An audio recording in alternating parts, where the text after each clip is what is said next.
10 years after SAP research started, it's now reaching its growth period.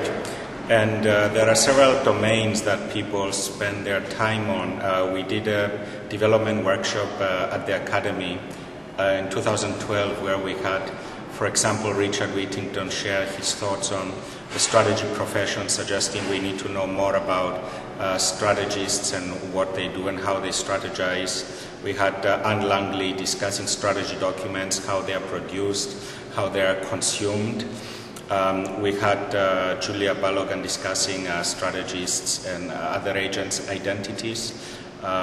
We had Saku Mantera discussing middle managers and how they integrate, if you like, plans and implementation. And I talked about text and talk in strategizing. And it's important, I think, to build on the very rich antecedents that these fields have. But for example, with reference to text and talk, there is great research that has been done that hasn't been labeled SAP but can inform SAP.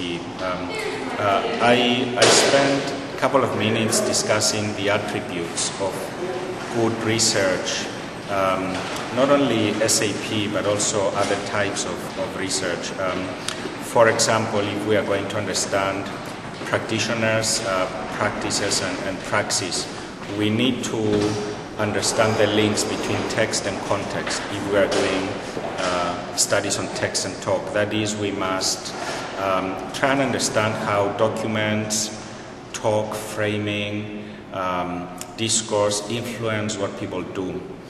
And even if we do ethnographic research and we feel we know the context, it's important to try and explicate and draw those links explicitly for our work on strategy as practice. We should try and do longitudinal work so we can make valid claims about talk and text in relation to their context.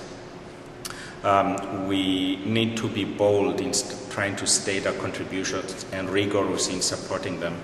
And then finally, we need to try and fulfill the promised relevance of SAP research, which is not yet fulfilled, at least as from the perspective of practitioners. We may feel we are relevant, but the practitioners have a different life world, as it were, and a different concept of relevance that I think would be useful for us to try and understand and, at least in some of our work, try to respond to that.